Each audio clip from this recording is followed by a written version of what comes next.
இன்னல் ஹம்தலில்லாஹ் நஹ்மதுஹு வ நஸ்தஈனுஹு வ நஸ்தக்ஃபிருஹு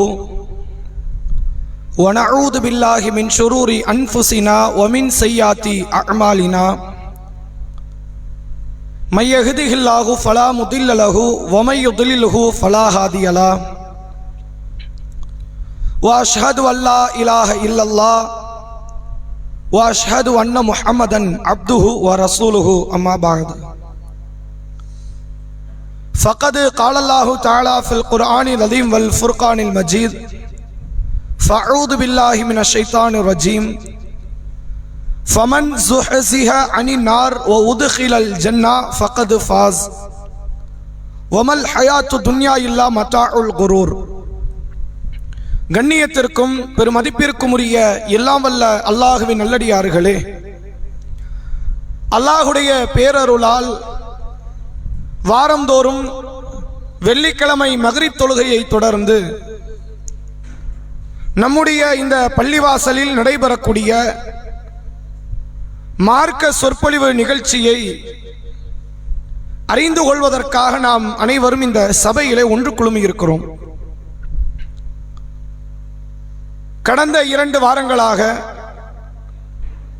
வெற்றியாளர்கள் யார் என்கிற தலைப்பில் அல் குர்ஆன் பட்டியலிடக்கூடிய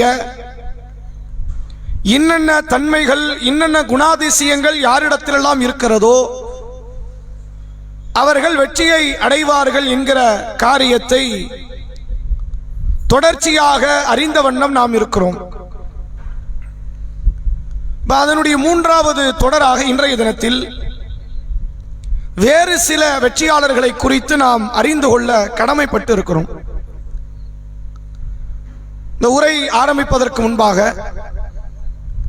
கடந்த 2 வாரங்கள் நாம் பார்த்த வெற்றியாளர்கள் யார் அப்படிங்கறத யாராவது சொல்லலாமா? சொல்லுங்க.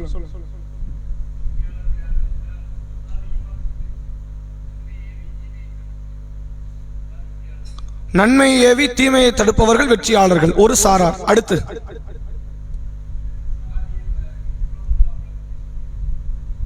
குர்ஆனில் வரக்கூடிய வெற்றியாளர்கள் யார்? வேற பெண்கள் இருந்து மது சூதாட்டம் இல்ல, அது என்ன? குறி பார்க்கும் அம்புகள். சரி, இந்த பாவத்தை விட்டு விலகியவர் வெற்றி பெற்றவர்னு இந்த வசனத்துக்கு சொன்னோமா, இல்ல அதுக்கு வேற ஏதோ ஒரு விளக்கம் கொடுத்தோமா? சரி, இரையச்சவாதிகள் வெற்றி பெறுபவர்கள் அப்படின்னு சொல்லி ஒரு பெரிய பட்டியல் போட்டோம். இப்ப மதுவை விட்டு விலகியவர் இரையச்சவாதி. ஃபஜித்தனிபூஹு, அதை விட்டு விலகிக் கொள்ளுங்கள். இரையச்சம்னாலே ஒன்றை விட்டு தவிர்வதற்கு பேர் தான் இரையச்சம். அதை விட்டு விலகிக் கொள்ளுங்கள், நீங்கள் வெற்றி பெறுவீர்கள் அப்படிங்கிற இரையச்சவாதிகள் வெற்றி பெறுவார்கள் என்று பார்த்தோம். நன்மையை ஏவி தீமையை தடுப்பவர்கள் வெற்றியாளர்கள் என்று பார்த்தோம். செய்த தவறுக்கு அல்லாஹ்விடத்தில் மன்னிப்பு தேடி நம்பிக்கை கொண்டு நல்ல அமல்களின் மூலமாக அதிகப்படுத்தியவர்கள் வெற்றியாளர்கள் என்று பார்த்தோம். இப்ப இது மாதிரியான சில சாரார்களை இதுவரை நாம் அறிந்து கொண்டோம். அதனுடைய தொடர்ச்சியாக இன்றைய தினத்தில் கடந்த வாரத்தில் பார்த்த ஒரு முக்கியமான தகவலினுடைய தொடரை சொல்லி அடுத்த செய்திக்கு நம்ம நகருவோம். வல் தக்கும் மின்கும் உம்மத்துன் யதுஊன இலல் கைர் யஅமுரூன பில் மஅரூஃப் வ யன்ஹவுன அனில் முன்கர் ஃபஉலாயிக ஹுமுல் முஃப்லிஹூன். உங்களிலே ஒரு சாரார் இருக்கட்டும், அவர்களுக்கான பணியே என்னவென்றால் அல்லாஹ்வை நோக்கி அவர்கள் மக்களை அழைப்பார்கள். எதையெல்லாம் நன்மை என்று இவர்கள் அறிந்து வைத்திருக்கிறார்களோ அதையெல்லாம் ஏவுவார்கள். எதுவெல்லாம் பாவமோ அல்லாஹ் தடுத்திருக்கிறானோ அத்தகைய பாவங்களை விட்டு மக்களை தடுப்பார்கள். அப்படி ஒரு கூட்டம் உங்களுக்கென்று இருக்கட்டும் அப்படின்னு அல்லாஹ் சொல்றான். இது எந்த அளவிற்கு ஒரு ஆழமான கருத்து என்றால், அப்ப எல்லாருமே இந்த பணியை செய்ய வேண்டாமா அப்படின்னு கேட்டா, ஈமான் கொண்டவர்கள் அனைவருமே நன்மை ஏவுவார்கள், தீமையை தடுப்பார்கள் என்பதை சூரா தௌபாவிலே அல்லாஹ் சொல்கிறான். ஈமான் கொண்ட ஆண்கள், ஈமான் கொண்ட பெண்கள் அவர்கள் நன்மை ஏவுவார்கள், தீமையை தடுப்பார்கள், தொழுகை நிலைநாட்டுவார்கள், சக்காத்தை கொடுப்பார்கள், அவர்களை அல்லாஹ் சொர்க்கவாசி என்று அடையாளப்படுத்துகிறான். எல்லாருக்கும் இது பொதுவான பண்புனாலும் இதை செய்யறதுக்குனே சமுதாயத்தில் ஒரு கூட்டத்தை நீங்க வச்சுக்கங்கிறான்ல. அந்த படகுல பயணிப்பார்கள், கப்பல்ல யாராவது தவறி விழுந்தால் அவரை காப்பாற்றுவதற்கென்று ஒரு கூட்டத்தை வச்சிருப்பாங்க. ஊர் உலகத்துல எல்லோரும் முழித்திருந்தால் முழித்திருப்பவர்களை காவல் காப்பதற்கென்று ஒரு கூட்டம் இருப்பார்கள், காவல்துறை அதிகாரிகள் என்றோ. இப்படி யாரையாவது காப்பாற்றுவதற்கு, அவர்களை கரை சேர்ப்பதற்காக, அவர்களுக்கு நிம்மதி அளிப்பதற்காக ஒரு கூட்டத்தை பணி நியமனம் செய்வதை போன்று நன்மையை ஏவி தீமையை தடுப்பதற்கென்று உங்கள ஒரு கூட்டம் இருக்கட்டும், அந்த கூட்டம் தான் வெற்றியாளர்கள் என்று அல்லாஹ் சொல்கிறான். அப்ப யாரெல்லாம் நன்மை ஏவுகிறார்களோ தீமையை தடுக்கிறார்களோ அவர்கள் வெற்றியாளர்களுடைய பட்டியலுக்குள் வந்து விடுவார்கள். தயவதாட்சனை பார்க்காமல் எதை நன்மை என்று குர்ஆன் சொல்லி இருக்கிறதோ அதை ஏவி விட வேண்டும். இந்த நன்மை ஏவறதுல நம்ம மக்கள் யாரும் குறை வைக்க மாட்டாங்க பெரிய அளவில். அதை சொல்லுவதனால பிரச்சனையும் வராது. தொழுங்கன்னு சொல்லி ஒரு தொழுகை இல்லாத நபர்கிட்ட போய் சொல்லுங்களேன், சண்டை வருமா? வராது. தொழுங்க இன்ஷா அல்லாஹ், வேற என்ன சொல்ல முடியும் உங்களால? அவர் அதை மறுத்து பேச மாட்டார். நோன்பு வையுங்கள், தான தர்மங்களை ஈடுபடுங்க, ஹஜ் பண்ணுங்க, திக்ர் பண்ணுங்க, குர்ஆன் ஓதுங்க, துஆ செய்யுங்க, 1000 நன்மை பட்டியல் போடுங்களேன், செய்யற இன்ஷா அல்லாஹ் அப்படின்றார். அது சமுதாயத்தில் ஒரு பிரளயத்தை ஏற்படுத்தாது. எது பிரளயத்தை ஏற்படுத்தும் என்றால், நபி அவர்கள் அல்லாஹ்வை தொழுங்கன்னு சொன்னாங்க, சண்டை வந்திருக்குமா? ஒரு காலம் வராது. தாராளமா தொழுதுருவோம், அல்லாஹ்வையும் தொழுவோம், முகமது நீங்க கடவுளுங்கிறீங்களா, உங்களையும் சேர்த்து 4 கும்பிடு போடுவோம், தப்பு கிடையாது அப்படின்றாங்க. 360 சிலையை வணங்கின ஒருத்தனுக்கு கூட 10 சிலையை வணங்க தெரியாதா? கூட 10 கடவுளை வணங்க தெரியாதா?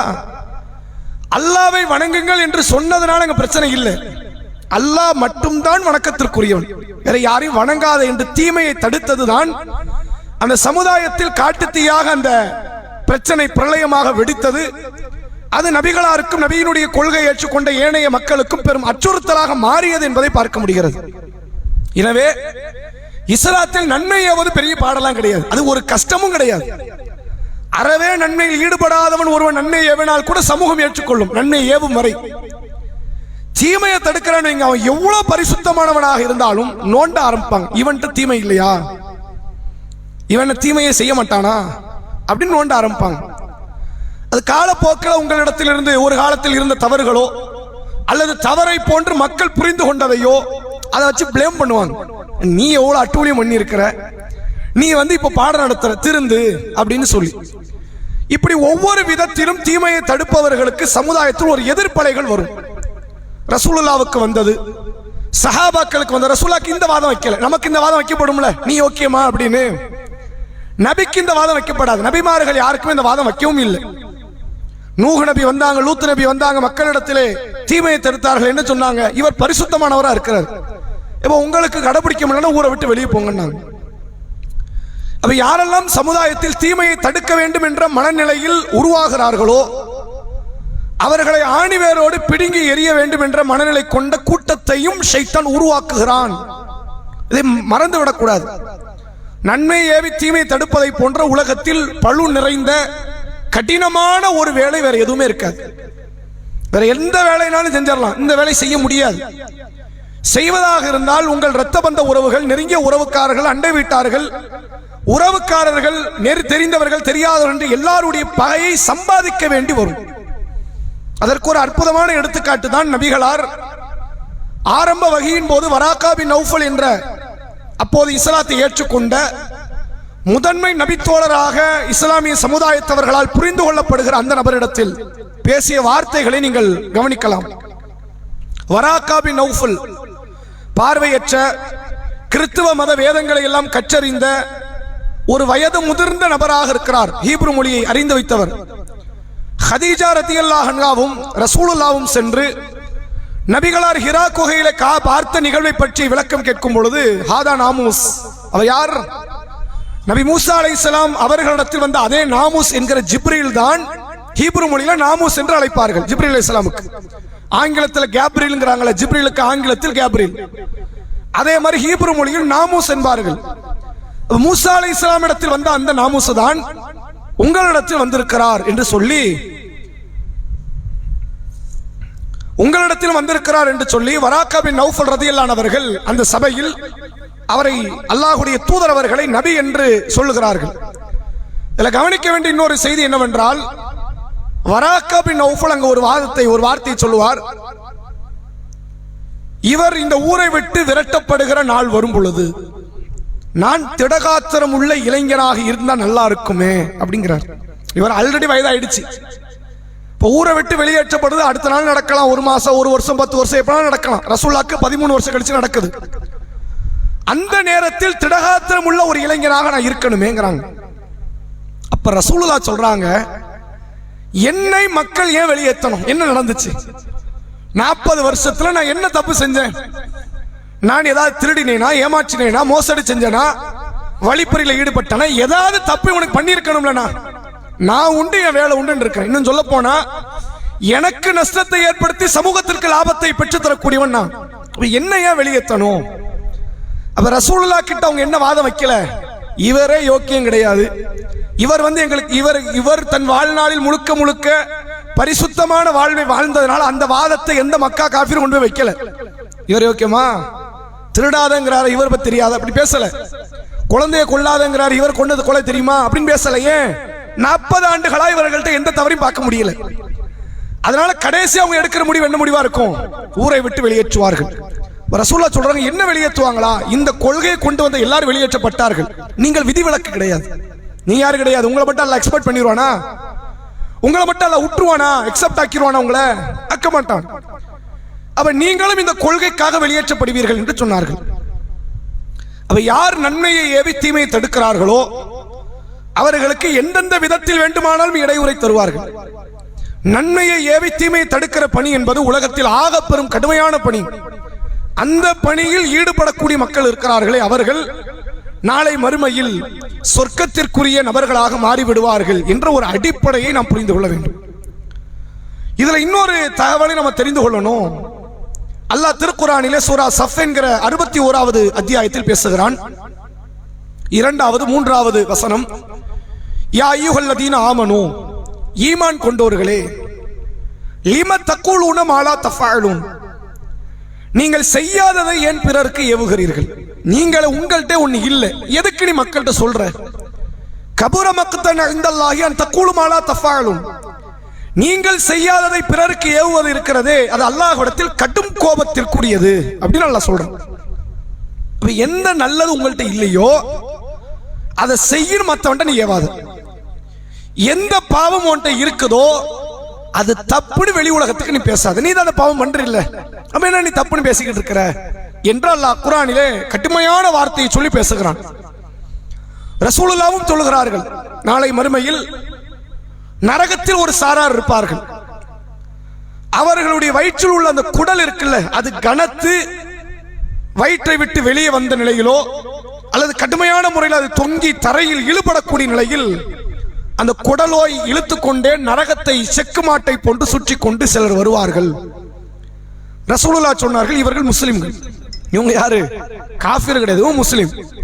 முஸ்லிம்ங்கிறத விட மக்களுக்கு நல்லதை சொன்னவன், தீமையை தடுத்தவன். நரகவாசிகள் சிலர் இந்த மக்களை பார்த்து கேட்பார்களாம், நீ நல்லது சொன்னவனாச்சே, நீ தீமையை தடுத்தவனாயிற்றே, உனக்கு இந்த நிலைமையா? அவர்கள் சொல்லுவார்களாம், எதை நன்மை என்று மக்களுக்கு நான் கட்டளையிட்டேனோ ஏவினேனோ அதை நான் செய்யல, எதை தீமை என்று மக்களுக்கு நான் எச்சரிக்கை செய்தேனோ தடுத்தேனோ அதை நான் செய்து வந்தேன், அதனால என்னுடைய நிலைமை இப்படி இருக்குது அப்படின்னு அவங்க சொல்றாங்க. இது பல ஏகத்துவவாதிகள் மார்க்கத்தை எடுத்து சொல்லக்கூடியவர்களுடைய நிலையில ஒரு பெரிய தடைக்கல்லாம் நிற்கும். உண்மையிலேயே அந்த தன்மை இருக்கிறவங்களுக்கு தடைக்கல்லாம் அது நியாயம், அது தடைக்கல் தான். அவங்க அந்த எல்லையை தாண்டி போகாமல் இருப்பதுதான் நல்லது. உண்மையில் ஒருவர்கிட்ட தீமை இருக்கிறது, அவர் வெட்கக்கேடான காரியத்திலோ வட்டி மது போன்ற பெரும் பெரும் பாவங்களிலோ அல்லது மனித உரிமைகள் விஷயத்தில் தலையிடுகிற தீமைகளிலோ இன்ன பிற இஸ்லாம் சொன்ன தவறுகளில் ஈடுபட்டு கொண்டு நன்மையை ஏவுவது தீமையை தடுப்பது என்பது அவர் உண்மையில் அல்லாஹ்வுக்கு பயந்து கொள்ள வேண்டும், விலகிக் கொள்வது நல்லது. ஆனால் சில பேருடைய மனநிலை எப்படி இருக்கும்னு கேட்டா, ஒரு காலத்தில் செய்திருப்பார்கள், அதை செய்யாதவர்கள் தீமையை செய்யாதவர்கள் என்று இந்த துன்யாவில் பொறுக்கி எடுத்தாலும் ஒரு நபர் தேராது. நான் அதனால் தான் மீண்டும் ஒரு செய்தியை உங்களுக்கு நினைவுபடுத்துகிறேன். நபிகளார் இடத்தில் அபூபக்கர் சித்திக் ரலியல்லாஹு அவர்கள் துஆவை கேட்கிறார்கள், அல்லாஹ்வுடைய தூதரே எனக்கு ஒரு துஆவை சொல்லித்தாங்க. உலகத்திலேயே தலை சிறந்த நபர் என்றால் அது ரசூலுல்லாஹ்வுக்கு அடுத்து அபூபக்கர் தான். அந்த இரண்டாவது பொசிஷன் இருக்குதுல, அது ஆயிஷா அம்மையார் கூட உட்கார முடியாது அந்த இடத்துக்கு. உமர் ரலியல்லாஹு அவர்கள் கூட வர முடியாத அளவிற்கு ஒரு கண்ணியம் நிறைந்த அந்த இடத்தை ரசூல் அபூபக்கர் தான் வச்சாங்க. அந்த அபூபக்கருக்கு ரசூல் என்ன சொல்லி கொடுத்தாங்க? அல்லாஹும்ம இன்னி லனன்துல் நஃப்ஸி லுல்மன் கஸீரன், யா அல்லாஹ் எனக்கு நானே அதிகம் அநீதி இழைத்துக் கொண்டேன் என்று அபூபக்கரை இப்படி துஆ செய்யுங்க. அல்லாஹ் நான் நிறைய அநியாயம் மட்டும் எனக்கு நீ மன்னிப்பு தா அப்படின்னு கேட்கணுமா? அபூபக்கர் செஞ்ச ஒரு தப்பை காட்ட முடியுமா? அபூபக்கர் வட்டி வாங்கினார் காட்ட முடியுமா? நுபுவத்துக்கு முன்னால் எப்படி ரசூலுல்லாஹ் ஒரு பரிசுத்த வாழ்வை வாழ்ந்தார்களோ அதற்கு ஈடு இல்லை என்றாலும் அது போன்ற ஒரு நிலையில் பரிசுத்த வாழ்வை இஸ்லாத்துக்கு முன்பும் வாழ்ந்த ஒருவர் அபூபக்கர். அபூபக்கர் ரலியல்லாஹு அவர்கள் இஸ்லாத்தை ஏற்றுக்கொண்டு மக்களினுடைய பிரச்சனைகளால் ஊரை விட்டு வெளியேறக்கூடிய நிலை வரும்பொழுது மக்கா காஃபிர்கள் ஒருவர் தடுத்து சொல்கிறார், அபூபக்கரே உங்களை போன்ற நல்லவர் ஊரை விட்டு போயிட்டா மக்கா நிலைமை என்ன ஆகும்? எவ்வளவு நல்ல மனிதர் நீங்க போகலாமா? இஸ்லாத்தில் இருக்கிறாரு தெரியும், இவர் குஃப்ர்ல இருக்கிறார். அப்ப அவருடைய மனசுல என்ன வருது? அந்த ஈமானிய உணர்வு முன்னாடி பார்க்கல. ஆனா நல்ல மனுஷன், அவர் ஈமான்ல இருக்கிறாரு, ஈமான் இல்லாம இருக்கிறார். நமக்கு என்ன வந்துச்சு? நல்ல மனிதர்கள்லாம் ஊரை விட்டு போயிட்டு அயோக்கியம் கையில மக்கா கிடைச்சிருமே, நீங்க போக கூடாது என்று சொல்லி தடுத்து உள்ளே கொண்டு வருகிறார். அவ்வளவு பரிசுத்தமாக வாழ்ந்தவர். நுபுவத்துக்கு முன்னாலும் சரி, நுபுவத்துனா இவர் நபி கிடையாது, இஸ்லாத்துக்கு முன்னால், இஸ்லாத்துக்கு முன்னாலும் சரி இஸ்லாத்திற்கு பின்னாலும் சரி இவர் ஒரு தவறு செய்தாரு பார்க்க முடியாது. எங்கேயாவது ஒரு கவனக்குறைவுல, அலட்சியத்துல, பொடும்போக்கில் ஏதாவது தப்பு நடந்திருக்கும், உடனே திருந்துகிற மனப்பான்மை கொண்டவர் இந்த அபூபக்கர் ரலியல்லாஹு அன்ஹு. அந்த அபூபக்கருக்கு ரசூலுல்லாஹ் சொல்லி கொடுக்கறாங்க, இறைவா நான் அதிகம் அநீதி இழைத்து விட்டேன், என்ன மன்னிச்சிரு அப்படி கேளுங்கிறாங்க. அப்ப பாவத்தில் இருந்து விதிவிலக்கு பெற்றவர்கள் யாரும் கிடையாது, எல்லாரும் பாவத்தாளிகள். தாவா பண்ணக்கூடாது, பாவத்தாளிகள் செய்தவர்கள், பாவம் செய்தவர்களும் பண்ணக்கூடாது, யாரும் பண்ணக்கூடாது, அப்படி நிலைமை வந்துடும். இது மாதிரியான வாதங்கள் வந்து என்னன்னா பாவத்தில் இருக்கிற மக்கள் முன்னெடுத்து வைப்பாங்க. நீயே அயோக்கியம், நீயே என்ன காரியம் பண்ண, உன் குடும்ப நிலைமை தெரியுமா, உன் குடும்பத்துக்கு நீ பிரச்சாரம் பண்ணியாப்பா, அவங்கள திருத்தினியா, இங்க வந்து சொல்றிய. இதனுடைய நோக்கம் என்ன தெரியுமா? நம்மை திருத்துவதற்கு அல்ல நோக்கம், தாவா செய்பவர்களை திருத்துவதற்கல்ல, என்கிட்ட நீ சொல்லாத அப்படிங்கிறது நோக்கம். அப்ப இது மாதிரியான விமர்சனங்கள் வரும் பட்சத்தில் ஒரு காலத்தில் நம்முடைய காலங்களில் ஏதோ ஒரு தவறுகளில் ஈடுபட்டு இருக்கலாம், நாம் திருந்தி விட்டோம், மன்னிப்பு தேடி விட்டோம், அல்லாஹ்ட்ட மன்றாடிட்டோம் அப்படின்னா என் பாவத்துக்கு அல்லாஹ் தான் பொறுப்பு, சமூகம் பொறுப்பு கிடையாது. மீண்டும் தயவதாட்சனை பார்க்காமல் இந்த மார்க்க பணியை எடுத்து சொல்லுகிற இடத்தில் எல்லா முஸ்லிமான ஆண்களும் பெண்களும் இதில் களம் காண வேண்டும். ஆரம்பத்தில் மது அருந்தியவர்கள் தான், ஆரம்பத்தில் வட்டி வாங்கியவர்கள் தான், ஆரம்பத்தில் குழந்தைகளை ஈவு இரக்கமற்ற கொன்றவர்கள் தான், ஆரம்பத்தில் கொலை என்கிற குற்றச்செயலில் ஈடுபட்டவர்கள் தான் பிற்காலத்தில் மனித புனிதர்களாக மாறினார்கள். உலகத்தில் தலை சிறந்த சமுதாயமாக முன்னெடுக்கிற ஒரு காரியத்திற்கு வந்தார்கள். எனவே நான் தீமை செய்கிறேன், நான் தாவா களத்துக்கு வரக்கூடாதுன்னா யாரும் வரமாட்டாங்க. நான் ஒரு காலத்தில் செய்தேன், அல்லாஹ்ட்ட மன்னிப்பு தேடிட்டேன், இனிமேல் செய்ய மாட்டேன் என்று அந்த பரிசுத்த எண்ணத்தோடு யார் தாவா களத்தில் வருகிறார்களோ அவர்கள் அனைவரையுமே அல்லாஹ் அரவணைக்கிறான். இல்ல நான் இனிமேலும் தப்பு பண்ணுவேன், நீ வராத தாவா களத்துக்கு, நீ சரி கிடையாது, நான் இனிமேல் பாவத்தை விட மாட்டேன், இன்னும் தொடரும், அது பாட்டுக்கு போட்டோம் அப்படின்னா நீ வரக்கூடாது. இவர்களுக்குத்தான் அல்லாஹ் தடை சொல்கிறானே தவிர நான் என்னுடைய எல்லா விதமான பாவத்தையும் விட்டுவிட்டு மன்னிப்பு தேடி அல்லாஹ்வை நோக்கி ஒரு சரணாகதி அடைய வருகிறேன் என்பவர்கள் தாவா களத்திற்கு தேர்வு செய்யப்படக்கூடிய முத்துக்களாகத்தான் அல்லாஹ் பார்க்கிறான் என்பதை இந்த தருணத்தில் புரிந்து கொள்ள வேண்டும். வெற்றியாளர்களுக்கான ஒரு அடிப்படை அளவுகோல், அவர்கள் நன்மை ஏவுவார்கள், தீமை தடுப்பார்கள். எப்படி இருக்கும் தெரியுமா? தயவதாட்சனை பார்க்காமல் எடுத்து சொல்வார்கள். இதை இந்த இடத்துல சொன்ன பிரச்சனை வருங்கிற இடத்துல சொல்லுவாங்க, அவங்க தான் தீமை தடுக்கக்கூடியவர்கள். நிலைமை எப்படி இருக்கும் தெரியுமா? ஒரு முக்கியமான சபை கூடியிருப்பாங்க, அது வரட்சணை சபையோ ஆடம்பரமோ வேற ஏதோ ஒரு முசீபத்தான ஒரு காரியத்தை செய்வாங்க. அங்க வாயை திறக்கவே மாட்டார், இங்க பேசினா பிரச்சனை ஆகும், வெளியே போய் பேசுவோம் அப்படின்பது. தயவதாட்சனை பார்க்க கூடாது. ஒரு காரியத்தை குறித்து உங்கள்கிட்ட வரப்பட்டால் அந்த பாவத்தை செய்யக்கூடியவர்கள் எவ்வளவு பெரிய சிறந்தவர்களாக சமுதாயத்தில் பார்க்கப்பட்டாலும் சரி, இது பாவம், குற்றம் என்று சொல்லணும். பல மார்க்க அறிஞர்களுடைய நாவுகள் பாவ விஷயத்தை தடுக்காமல் அடங்கி போனதற்கான காரணம் இதுதான். முத்தவள்ளியா இருக்கிறவரை வட்டி வாங்குவார், வட்டியை பத்தி இவர் காலகாலத்துக்கு அந்த மெம்பர்ல பேச மாட்டார். ஏன்? பள்ளி முத்தவள்ளியாரு வட்டி வாங்கக்கூடியவர், அல்லது அவர் வேற ஏதாவது தீமையில் ஈடுபடக்கூடியவராக இருப்பார். அந்த தீமை பத்தி லிஸ்டுக்குள்ள வரவே வராது. வந்துட்டா என்ன ஆகும்? உங்களை யாரையா இதெல்லாம் பத்தி பேசட்டும்னா அப்படி கேள்வி வரும், வேலை போயிடும். இது மாதிரியான எந்த விதமான அசௌகரியங்களையும் கண்டுகொள்ளாமல் தெய்வதாட்சனை பார்க்காமல் மார்க்கத்தை எடுத்துச் சொல்லக்கூடிய இடத்தில் உள்ளவர்களாகத்தான் முஸ்லிம்கள் இருக்க வேண்டும் என்பதை, நன்மையை ஏவி தீமையை தடுக்கிற காரியத்தை குறித்து அல்லாஹ் நமக்கு சொல்லித் தருகிறான். அடுத்த பண்புடையவர்களை பாருங்கள்.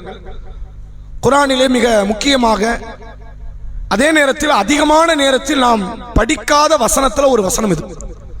சூரா அல் அஹ்ராஃப் 7வது அத்தியாயத்தினுடைய 157வது வசனம். கண்டிப்பாக இந்த வசனம்லாம் மனநத்தில் இருக்க வேண்டிய வசனம்.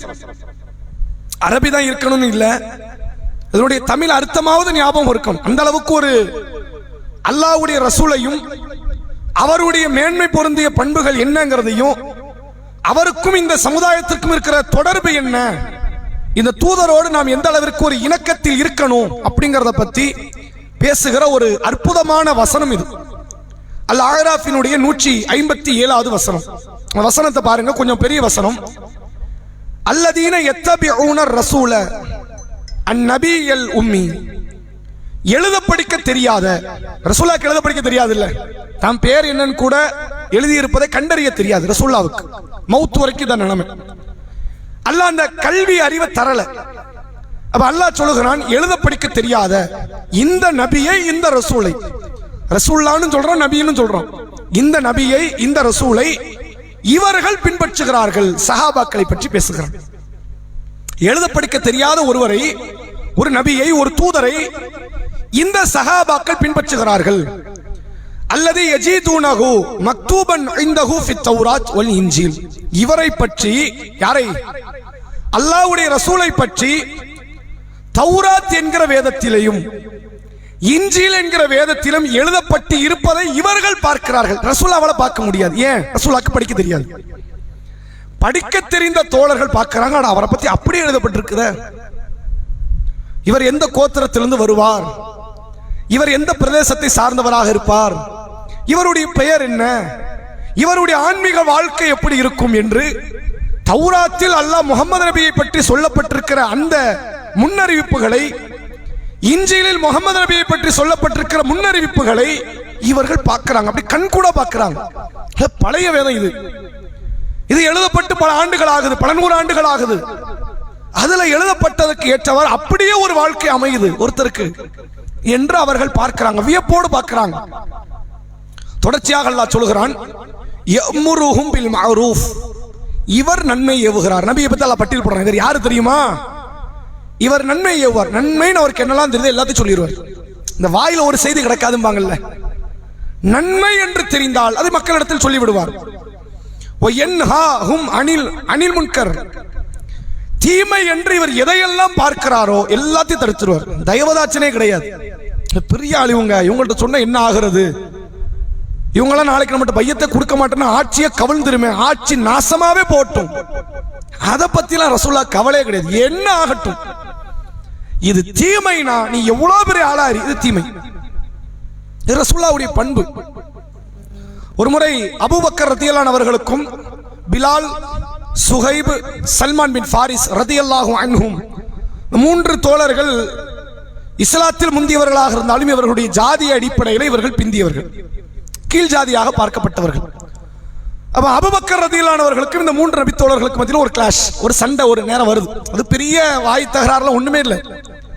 அவங்க ஒரு கருத்து சொல்ல அதுக்கு இவங்க மறுத்து ஒரு கருத்து பேசுறாங்க. ரசூலுல்லாஹ் யாருக்கு உடந்தையா நின்றுக்கணும்? அபூபக்கருக்கு. ஏன்? மக்கள் எல்லாம் நிராகரிக்கும் போது அபூபக்கர் தான் ஏத்துக்கிட்டார். ஃபர்ஸ்ட் மக்கள் எக்கேடு கட்டு போட்டு நான் இருக்கிற அல்லாஹ்வின் தூதர் என்று கூட நின்றவர். ஆரம்பத்தில் இருந்து பொருளாதாரத்தால் அரவணைத்தவர். தன் மகளை கொடுத்து மருமகனாக நபியை ஆக்கியவர். ரசூலுல்லாஹ் விட்டு ஒரு நாள் ஒரு பொழுது விலகி இருப்பாரா? எத்தனை ஆண்டு காலம் நபியோடு நிழலாக வாழ்ந்தவர் இந்த அபூபக்கர். ரசூலுல்லாஹ் அதை யோசிக்கவே இல்லை. அபூபக்கரை நீங்க பண்ணது தப்பு. இன் அகலப்தகும், அபூபக்கரை, அந்த மூவரை நீங்கள் கோபப்படுத்தி இருந்தால், அபுலக்த ரப்பகும், உங்கள் இறைவனை நீங்கள் கோபப்படுத்தி விட்டீர்கள் என்று அபூபக்கரை கடுமையாக நபி அவர்கள் சாடினார்கள் என்பதை பார்க்க முடியுது. ரசூலுல்லாஹ்க்கு எது முக்கியம் கிடையாது, தனக்கு எவ்வளவு முக்கியமானவர், நெருங்கியவர், ஒரு பொருட்டே கிடையாது. அற்ப மனிதர்கள் கூப்பிடுகிற விருந்துக்கு ரசூலுல்லாஹ் போயிருவாங்க. தன் மகளுடைய வீட்டு விருந்த ரசூலுல்லாஹ் புறக்கணிச்சாங்க. மகள் எவ்வளவு முக்கியம், மருமகன் எவ்வளவு முக்கியம், அது கேரே கிடையாது. அது மார்க்கத்துக்கு மாற்றமா? உருவத்திரை சிலை இருக்கிற வீட்டுக்குள்ள நான் நுழையணுமா? நுழைய முடியாதுன்ட்டாங்க. அதை எடுத்து போடுனா சொல்லியிருக்கலாம்ல, குறைஞ்சபட்சம் அதை எடுத்து மூலையில வைமா, நான் உள்ள வரேன் அப்படி சொல்லலாம்ல. அது இருந்தா நாங்க வரக்கூடாது, போயிட்டாங்க ரசூலுல்லாஹ். அப்ப அல்லாஹ்வுடைய தூதர் அவர்கள் நன்மை ஏவுவார்கள், தீமையை தடுப்பார்கள், தயவதாட்சனை பார்க்க மாட்டார்கள். அடுத்து அல்லாஹ் சொல்கிறான், வயுஹில்லுல் லஹுமுத் தய்யிபாத், தூய்மையானதை இவர்களுக்கு அவர் அனுமதிப்பார். எதெல்லாம் தூய்மையோ அதுதான் ஹலாலும்பர். வயுஹர்ரிமு அலைஹிமுல் ஹபாயிஸ், எது அசுத்தமோ அதை விட்டு இவர்களை தடுத்து விடுவார். எல்லாம் போகாத, அது அசுத்தம் வேண்டாம் அப்படின்னு தடுக்கிற இடத்தில் இவர் இருப்பார். அடுத்து அல்லாஹ் சொல்கிறான் பாருங்க, வயதஉ அன்ஹும் இஸ்ரஹும் வல் அக்லால் அல்லத்தி கானத் அலைஹிம், அவர்கள் மீது பிணைக்கப்பட்டிருக்கிற சங்கிலிகளை, விலங்குகளை உடைத்தெறிந்து அவர்களை விடுதலைப்படுத்தியவர் இவர் அப்படிங்கிறான் அல்லாஹ். எவ்வளவு அற்புதமான வார்த்தை தெரியுமா? அப்படி என்ன சஹாபாக்கள் சங்கிலிகள்ல பிணைக்கப்பட்டிருந்தார்கள், ரசூலுல்லாஹ் வந்து விடுதலை கொடுத்தாங்க. பெண்ணடிமைத்தனத்தில் இருந்தது அந்த சமூகம். ரசூலுல்லாஹ் வந்துதான் பெண்ணடிமைத்தனத்திற்கு சாவுமணி அடித்து அந்த சமுதாயத்தில் உள்ள எல்லா பெண்களுக்குமான உண்மை சுதந்திரத்தை பெற்று தந்தார்கள். பெண்கள் குழந்தைகள் பிறக்க முடியாது, மீறி பிறந்த சாகடிச்சவனும், அது சட்டம். ரசூலுல்லாஹ் வந்து அமல்படுத்திய முக்கிய சட்டங்கள்ல முதன்மை சட்டம் இது. இனி பொம்பளை பிள்ளை பிறந்த எவனும் கொள்ளக்கூடாது, சட்டமாக்கினாங்க. அது அல்லாஹ்விடத்தில் பெரும் தண்டனை என்று தன் சமுதாய மக்களுக்கு எச்சரிக்கை செய்தார்கள். பெண்களுக்கு சொத்துரிமை உண்டு என்றார்கள், கல்வி கற்றுக்கொள்வதற்கு வாய்ப்பு உண்டு என்றார்கள், திருமணம் முடிப்பதற்கான அந்த வாழ்க்கை துணையை தேர்வு செய்கிற உரிமை அவர்களுக்கு இருக்கிறது. வாழ்க்கை துணை தேர்வு செய்ய மட்டும் இல்லை, இந்த வாழ்க்கை துணை எனக்கு வேண்டாம் அப்படின்னு சொல்ற குலா உரிமையும் அவர்களுக்கு இருக்கிறது. முழு பெண் சுதந்திரத்தை ஐயாமுல் ஜாஹிலியா என்று பார்க்கப்படுகிற அந்த கால பொழுதுகளில் ரசூலுல்லாஹ் அந்த பெண்களுக்கான சுதந்திரத்தை பெற்று தந்தார்கள். விலங்குகளை அகற்றுகிறார். இது ஒரு பக்கம். மறுபக்கம் கீழ் ஜாதிகளாக, கருப்பின மக்களாக, அற்ப மனிதர்களாக, அந்நிய மொழி பேசக்கூடியவர்களை அஜமிகள், கால்நடைகள் என்று பார்க்கப்பட்ட அந்த காலத்தில் அந்த வேற்றுமையெல்லாம் உடைச்சி மனிதர்கள் அனைவருமே சமம் என்கிற கோட்பாட்டுக்குள்ள கொண்டு வந்து எல்லோருக்குமான சமத்துவத்தை 1400 ஆண்டுகளுக்கு முன்பாக விதைத்தவர் அல்லாஹ்வுடைய தூதர். அதை இன்ன வரைக்கும் கடைபிடிக்கக்கூடிய இடத்துல இஸ்லாமிய மார்க்கம் இருக்கிறது. எத்தனையோ பல சமுதாயத்தில் நபர்கள் வந்திருக்கிறாங்க, இந்த ஏற்றத்தாழ்வை உடைக்கிறதுக்கு பல பேர் வந்திருக்கிறாங்க. அமெரிக்காவில் ஆபிரகாம் லிங்கன் என்ற ஒரு நபர், ஒரு கருப்பர், வெள்ளை தோல் மக்களுக்கான அதிபராக பார்க்கப்பட்டார், சுட்டுக் கொல்லப்பட்டார். ஒபாமா என்பவர் ஒரு 10 ஆண்டுகள் முன்பாக வந்தார். அடுத்து நாமினேட் பண்ண கூட அவருக்கு வாய்ப்பு கிடைக்கல. நெல்சன் மண்டேலா என்ற ஒரு நபர் பல ஆண்டுகள் சிறையில் இருந்து கருப்பின மக்களுக்காக போராடினார். அவர் தியாகியாக பார்க்கப்பட்டார். விளைவு என்ன? அவர் என்ன தீர்வு கொண்டு வந்தார்? மக்களை மாற்ற முடிஞ்சதா? மாற்ற முடியல. பெரியார் என்பவர் வந்தார், இதே தமிழ் பேசக்கூடிய மக்களிடத்தில் ஏற்றத்தாழ்வுகளை உடைக்க வேண்டும் என்று பேசினார். அவருக்கு ஒரு கூட்டம் இருக்கிறது. சமுதாயத்தில் முற்றுப்புள்ளி வைக்க முடியல, அது முழுமையா களை எடுக்க முடிஞ்சதா? ரசூலுல்லாஹ் களை எடுத்தாங்க. இஸ்லாமிய மார்க்கத்தில் பயணிக்கக்கூடியவன் கருப்பன் வெள்ளை வேறுபாடு பார்க்க மாட்டான்.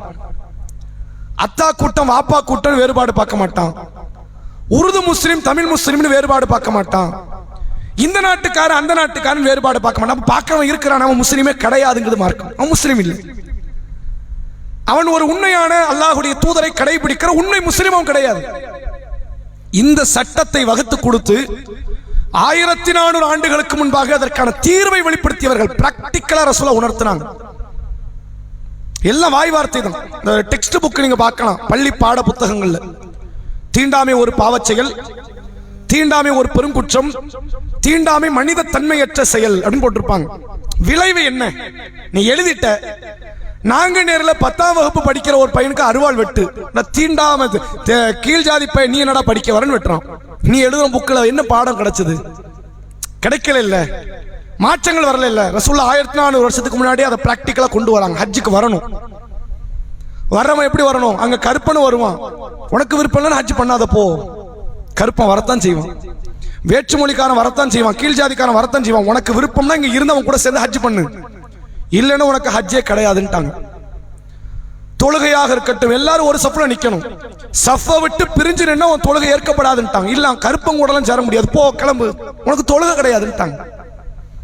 பிராக்டிக்கலா அந்த காரியத்தை செய்து மனித குலத்தின் மீது பிணைக்கப்பட்டிருக்கிற எல்லா சங்கிலிகளையும் உடைத்தெறிந்தார்கள் அல்லாஹ்வுடைய தூதர். அதான் அல்லாஹ் சொல்றான், வயதஉ அன்ஹும் இஸ்ரஹும் அல்-அக்லால் அல்லத்தி கானத் அலைஹிம், அவர்கள் மீது பிணைக்கப்பட்டிருக்கிற சங்கிலிகளை உடைத்தெறிந்தவர் இந்த தூதர் அப்படின்னு ரசூலுல்லாஹ்வுடைய இவ்வளவு பண்பு பட்டியல் போடுறோம்.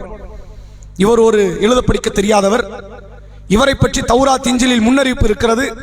இவர் நன்மை ஏவுவார், தீமையை தடுப்பார், தூய்மையானதை ஹலாலாக்குவார், அசுத்தமானதை ஹராமாக்குவார், மக்கள் மீது பிணைக்கப்பட்டிருக்கிற சங்கிலிகளை விலங்குகளை அறுத்தெறிவார். இவ்வளவு நபி சொல்லிட்டானா? இவ்வளவு இந்த நபி உங்களுக்கு பண்ணியிருக்காரு, நீங்க என்ன செய்ய போறீங்க? அடுத்து அல்லாஹ் நம்மகிட்ட சொல்றான் பாருங்க.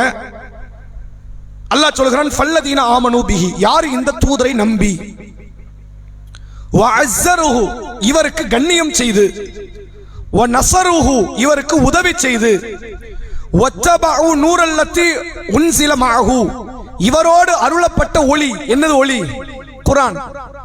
இவரோடு அருளப்பட்ட அந்த ஒளியை, வெளிச்சத்தை, குர்ஆனை யார் கடைபிடிக்கிறார்களோ உலாயிக ஹுமுல் முஃப்லிஹூன், அவர்கள் தான் வெற்றியாளர்கள். இந்த வார்த்தையுடைய தோரணை பாருங்க. உலாயிக்கன அவர்கள் அர்த்தம். உலாயிக்கன என்ன அர்த்தம்? அவர்கள். அடுத்து ஹும்ங்கறான், ஹும்னு என்ன அர்த்தம்? அவர்கள் அர்த்தம். முஃப்லிஹூனுக்குள்ள ஒரு ஹும் இருக்கு, அதுவும் அவர்கள் அர்த்தம். அவர்கள் அவர்கள் அவர்கள் வெற்றியாளர்கள். என்ன அர்த்தம்? அவர்கள் மட்டும்தான் வெற்றியாளர்கள் பதிவு வைக்கணும், வேற யாரும் வெற்றி அடைய முடியாது. இந்த தூதரை ஒருத்தன் நம்பல, அவன் வெற்றி அடைய முடியாது. இந்த தூதரை ஒருத்தன் கண்ணியப்படுத்தல, அவன் வெற்றி அடைய முடியாது. இந்த தூதருக்கு ஒருவன் உதவி செய்யல, அவன் வெற்றி அடைய முடியாது.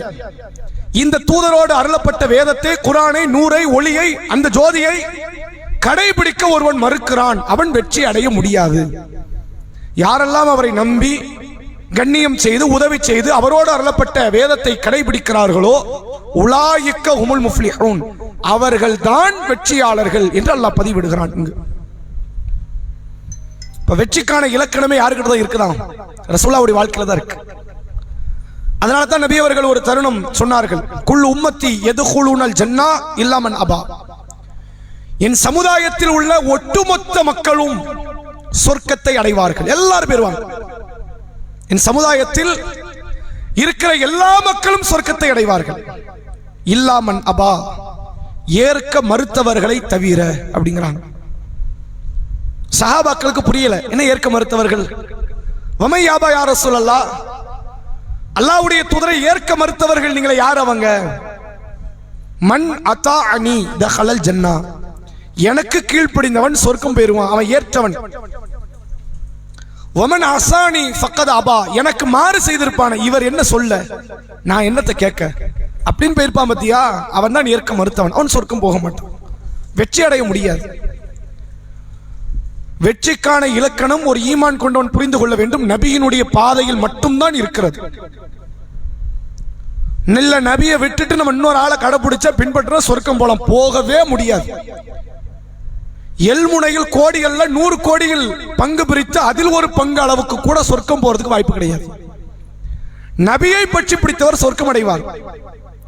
நபியை விட்டு விட்டு நபி அல்லாத நீங்கள் எவ்வளவு நல்லவர்களை நீங்க கடைபிடிங்களேன், சஹாபிகள், தாபியின்கள், தபா தாபியின்கள், நாதாக்கள், முன்னோர்கள், இமாம்கள் என்று நீங்கள் யாரை கடைபிடித்தாலும் சரி, இந்த ஒற்றை நபருக்கு அது ஈடாகாது, முழு உம்மத்தை ஈடாகாது. ஏன் ஈடாகாது? இவர் வகையில பேசுவாரு, மற்றவங்கள மனோ இச்சையில பேசுவாங்க, அதான் உண்மை. இவர் வகையில் பேசுவார்.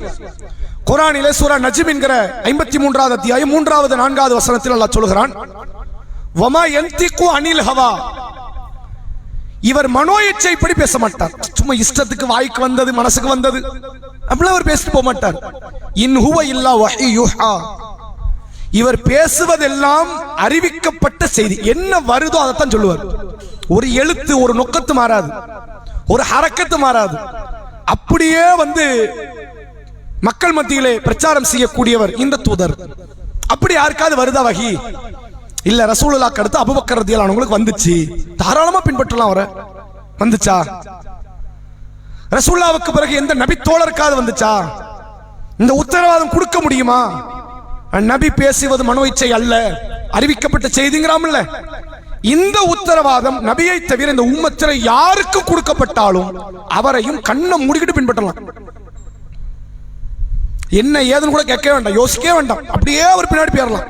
கொடுக்கப்பட்டுச்சா நபி பின்னாடி போலாம். நபி ஒரு பாதையில கூட்டு போறாங்க, நீங்க கண்ணை மூடிக்கிட்டு போலாம் பின்னாடியே. கண்டிப்பா ஒரு காலமா ஒரு தீமையை நோக்கியோ வழிகேட்டை நோக்கியோ அவர் நம்ம இழுத்துட்டு போக மாட்டார். ஏன்? வஹீதான் அவரை வழி நடத்துது. அல்லாஹ் வஹியை சொல்கிறான், அந்த வஹியின் அடிப்படையில் நபி போறார். நபி கையை பிடிச்சா எங்க போனாலும் சொர்க்கம் தான். அவர் எப்படி வளைஞ்சு நெளிஞ்சு எங்க போனாலும் சரி சொர்க்கம் தான் கூட்டு போவார். அந்த உத்தரவாதம் நபிக்கு கொடுத்திருக்கிறான் அல்லாஹ். மற்றொரு இடத்துல சொல்கிறான், ஒமை யுத்திஇர் ரசூல், யார் இந்த தூதருக்கு கட்டுப்படுகிறாரோ ஃபக்கத் அத்தா அல்லாஹ், அவர் அல்லாஹ்வுக்கே கட்டுப்பட்டவர். இந்த உத்தரவாதம் யாருக்காவது உண்டா நபியை தவிர? ஒரு ஆளை காட்டுங்க பார்ப்போம். அபூபக்கர் ரலியல்லாஹு அவர்கள் கட்டுப்பட்டவர், அல்லாஹ்வுக்கு கட்டுப்பட்டவர். கௌசுல் ஆலம் முஹிதீன் அப்துல் காதர் ஜெயிலானிக்கு கட்டுப்பட்டவர், அல்லாஹ்வுக்கு கட்டுப்பட்டவர் காட்ட முடியுமா? ரசூலுல்லாஹ்வுக்கு கட்டுப்பட்டவர், அல்லாஹ்வுக்கு கட்டுப்பட்டவர். அப்ப இந்த உத்தரவாதம், இந்த ரெண்டு உத்தரவாதம் போதும். யாரை யாரமா தூக்கிட்டு வருவாங்க, அவங்க தியாகம் தெரியுமா, அர்ப்பணிப்புகள் தெரியுமா, பட்ட பாடு தெரியுமா? எவ்வளவு பாடுபட்டாலும் அவங்க கபருக்கு பட்டிருக்கிறாங்க, உங்க கபருக்கு படலையே. அபூபக்கர் ரலியல்லாஹு அன்ஹு பட்டது உங்க கபருக்கா? உமர் ரலியல்லாஹு அன்ஹு செய்த தியாகம் உங்க கபருக்கா? தியாகத்தை வைத்தெல்லாம் ஒருவரை பின்பற்றுவதற்கு அளவுகோலா எடுத்துக்கொள்ள கூடாது. அல்லாஹ்வுடைய ரசூல் மனோ இச்சைப்படி பேச மாட்டார், வஹியை மட்டும்தான் பேசுவார். அல்லாஹ்வுடைய ரசூலுக்கு கட்டுப்பட்டவர், அல்லாஹ்வுக்கே கட்டுப்பட்டவர். இந்த ரெண்டு உத்தரவாதம் போதும். நபியை கண்மூடித்தனமாக கடைபிடிக்கலாம், நபி அல்லாதவர்களை சிந்தித்து கூட கடைபிடிக்க கூடாது. சிந்திச்சு பார்த்தா நல்லது மாதிரி தெரியுது, இந்த வார்த்தை வரவே கூடாது. அது என்ன நல்லது மாதிரி தெரியுது? நபி காட்டாத ஒரு நல்லது ஒருத்தர் காட்டிடுவாரா? இப்படி வழங்கி இருக்கணும் இஸ்லாத்தை. இப்ப இந்த வசனத்தினுடைய அந்த 4 வார்த்தைக்கான அர்த்தத்தை பார்ப்போம். ஃபல்லதீன ஆமனூ பிஹி, யார் இந்த தூதரை நம்பி, வஅஸ்ஸருஹு, இவருக்கு கண்ணியம் செய்து. அது என்ன நம்புறது, என்ன கண்ணியம் செய்யறதுனா என்ன? இவர் தூதர் தான் என்பதை உளமாற ஏற்றுக்கொள்ளணும். ஒன்றும் கூட்டினால் 2 வருங்கிறது எப்படி மாற்றப்படாத விதியோ, பகலுக்கு பின்னால் இரவு இருக்கிறது, இரவுக்கு பிறகு மீண்டும் ஒரு பகல் இருக்கிறது என்பது எப்படி மாற்றப்படாத விதியோ, மேல தூக்கி போட்ட பொருள் எதுவா இருந்தாலும் கீழே வருங்கிறது ஈர்ப்பு விசையினுடைய மாற்றப்படாத விதியோ, அதை விட 1000 மடங்கு மாற்றப்படாத ஒரு காரியம் முஹம்மது என்கிற இந்த நபர், மக்காவில் வாழ்ந்த 1400 ஆண்டுகளுக்கு முன்பு வாழ்ந்த, மக்காவாசிகளால் விரட்டப்பட்ட, மீண்டும் மக்கமா நகரை கை கொண்ட, அதை தன் ஆட்சிக்கு கீழே கொண்டு வந்த முஹம்மது என்கிற ஒற்றை தனி நபர், அவர் அல்லாஹ்வுடைய ரசூல் தான். மாற்றப்படவே கூடாது. இந்த என்ன மாறிடவே கூடாது. இருப்பாரோ அப்படின்னா முடிஞ்சு போச்சு, அவர் தான் தூதர், அது மாறவே கூடாது. அப்படி ஒரு ஆழமான ஒரு நம்பிக்கை இந்த தூதர் மீது வெளிப்படுத்தணும். வஅஸ்ஸருஹு, இவரை கண்ணியப்படுத்துபவர். எது கண்ணியம்? ஒரு நபரை அதற்குரிய தகுதியின் அடிப்படையில் பார்த்தாதான் அது கண்ணியம் அர்த்தம். அந்த தகுதியை கொடுக்கல, நீங்க அதை விட கூட கொடுத்தாலும் சரி, கம்மியா கொடுத்தாலும் கண்ணியம் கிடையாது. ஒரு சீஃப் மினிஸ்டர் இருக்கிறாருன்னு வைங்க, அவரை பிரைம் மினிஸ்டர் ரேஞ்சுக்கு பார்க்க கூடாது, தப்பு அது. அவரே சொல்லிடுவார், என்ன கிண்டலாம்பர். கரெக்டா? சீஃப் மினிஸ்டருக்குன்னு அதிகாரம் என்ன இருக்குதோ அதான் கொடுக்கணும். ஒரு சீஃப் மினிஸ்டர் எம்எல்ஏ மாதிரி பார்க்க கூடாது. அவர் எம்எல்ஏவா இருந்தா சீஃப் மினிஸ்டரா இருக்கிறார், ஒரு தொகுதியினுடைய எம்எல்ஏ தானே. ஆனால் அந்த கண்ணியத்தை கொடுக்கணும், யாராக இருந்தாலும் சரி. இது வெறும் அரசியல் தலைவர்களுக்கு மட்டுமல்ல, எந்த நபராக இருந்தாலும் சரி. ஒரு தகப்பனார் இருக்கிறார், வாப்பா இருக்கிறார், வாப்பா மாதிரி பார்க்கணும்.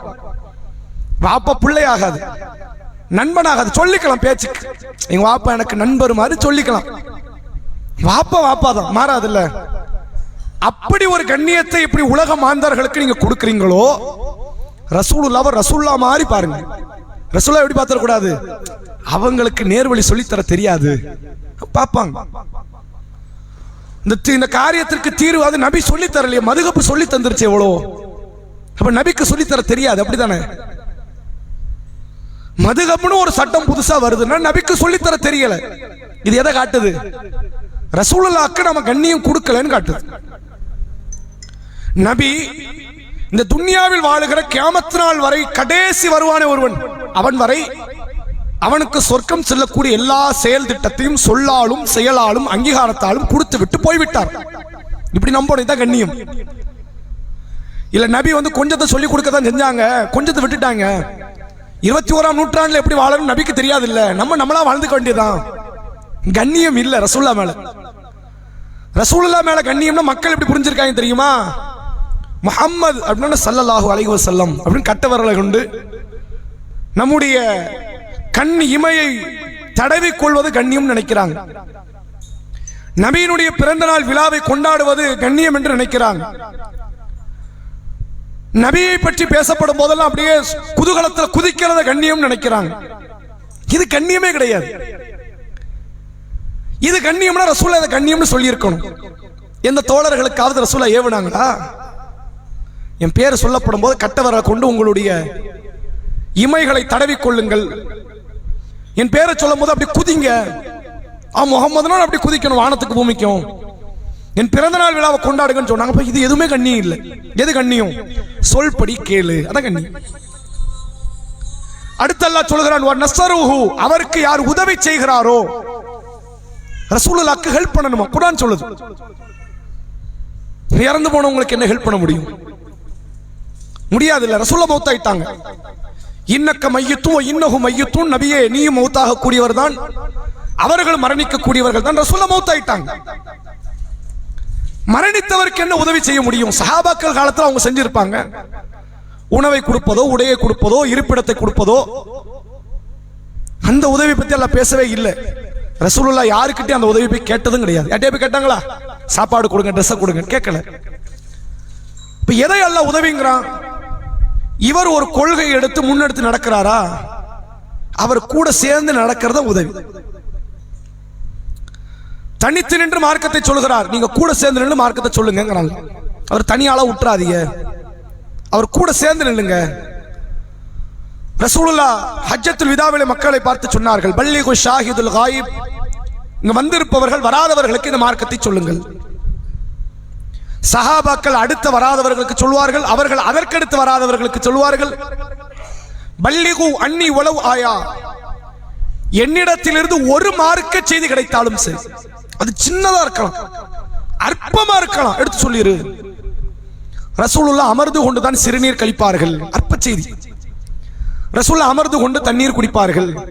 ரசூலுல்லாஹ் வலதுபுறமாக படுப்பார்கள், அற்ப செய்தி. ஒரு செய்தி கிடைத்தாலும் வெளியெடுத்து சொல், இதுதான் நபிக்கு நீங்கள் செய்யக்கூடிய உபகாரணம், உதவி என்று அல்லாஹ் காட்டி தருகிறான். வேற என்ன உதவி ரசூலுல்லாஹ் நம்ம பண்ணிட முடியும்? கோடி கோடிய பணம் கட்டாங்களா நபி நம்மட்ட? இருப்பதற்கு ஆடம்பரமான பங்களா கட்டாங்களா? எப்ப என்னால சொர்க்கம் போக முடியலப்பா நீதான்பா காப்பாத்தணும் நபி நம்மகிட்ட வந்து கேட்டாங்களா? எந்த உதவி நபி நம்மகிட்ட கேட்கல. நபி இந்த தாவாவை ஒரு சாராட்ட சொல்லிட்டு போயிட்டாங்க. அவர்கள் மௌத் வரை அடுத்த சாராருக்கு அவங்க சொல்லணும். இப்ப இங்க வரைக்கும் வந்துருச்ச மார்க்கம், நம்ம மௌத் வரைக்கும் அடுத்த சாராருக்கு சொல்லணும். நபிக்கு செய்யக்கூடிய உதவி. அடுத்து அல்லாஹ் சொல்கிறான், வத்தபஉ நூரல்லதி உன்சில மஅஹு, இவரோடு அருளப்பட்ட அந்த அல் குர்ஆனை, வேதத்தை கண்ணும் கருத்துமாக கடைபிடிக்கிற இடத்துல இருக்கணும். நபி எப்படி கடைபிடிச்சாங்க அப்படி கடைபிடிக்கணும். எவ்வளவு அழகா வார்த்தை சொல்றான் பாருங்க. குர்ஆனை கடைபிடின்னு சொல்லிட்டு போயிருக்கலாம்ல. அவரோடு அருளப்பட்ட வேதத்தை கடைபிடிக்கணும், அவர் கூட சேர்ந்து கடைபிடிக்கணும். நபி ஒரு வசனத்தை இப்படி விளங்குனாங்கன்னா அப்படித்தான் விளங்கணும். நபி ஒரு வசனத்துக்கு இப்படி விளக்கம் கொடுத்தாங்கன்னா அப்படித்தான் விளக்கம் கொடுக்கணும். அப்படி அவரோடு சேர்ந்து இந்த குர்ஆனை நீங்கள் கடைபிடிங்கள். இன்றைக்கு நிறைய பேர் பார்க்கலாம், சஹாபாக்கள் இந்த வசனத்துக்கு இவ்வாறு விளக்கம் கொடுத்தார்கள், தாபியீன்கள் இந்த வசனத்துக்கு இவ்வாறு விளக்கம் தருகிறார்கள். இஷ்டத்துக்கு நபி கொடுத்த விளக்கம் மட்டுமே மேன்மைக்குரியது. அப்ப யார் அப்படி ரசூலுல்லாவோடு இந்த மார்க்கத்தை கடைபிடித்து நடக்கிறார்களோ, அல்லாஹ் சொல்லுகிறான், ஃபஉலாயிக ஹுமுல் முஃப்லிஹூன், அவர்கள் மட்டும்தான் வெற்றியாளர்கள் என்று அல்லாஹ் சொல்லுகிறான். நாம் வெற்றி அடைய நபிகளாரை பற்றி பிடிக்க வேண்டும் என்பதை மார்க்கம் நமக்குரிய ஒரு அடிப்படை கடமையாக சொல்லித் தருகிறது. இதே வார்த்தையைத்தான் அல்ல வேறொரு அத்தியாயத்தில் சொல்லுகிறான். சூரா ஆல் இம்ரானினுடைய 31வது வசனம், குல், நபியே மக்களுக்கு சொல்லுங்கள், இன் குன்தும் துஹிப்பூன் அல்லாஹ், அல்லாஹ்வை விரும்புகிறீர்களா, ஃபத்தபிஊனி, என்னை பின்பற்றுங்கள். யுஹிபுக்குமுல்லாஹ், அல்லாஹ் உங்களை விரும்புவான். வயக்ஃபிர் லக்கும் துனூபக்கும், உங்கள் பாவங்களை மன்னிப்பான். வல்லாஹு கஃபூருர் ரஹீம், அல்லாஹ் மன்னிப்பவன், நிகரில்லா அன்புடையவன். வாங்க முடியும்.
சூரா ஆல் இம்ரானினுடைய 31வது வசனம் 32வது வசனத்திலே அல்லாஹ் சொல்கிறான், யார் அல்லாஹ்வை விரும்புகிறார்களோ அவர்கள் இந்த தூதர் முஹம்மத் ஸல்லல்லாஹு அலைஹி வஸல்லம் அவர்களை பின்பற்ற வேண்டும் என்றும், அப்போது அல்லாஹ் அவர்களை விரும்புவான், அவர்களுடைய பாவங்களை மன்னிப்பான், அல்லாஹ் மன்னிக்கக்கூடியவன், நிகரில்லா பேரன்புடையவன் என்பதை அல்லாஹ் இந்த வசனத்தில் பதிவிடுகிறான்.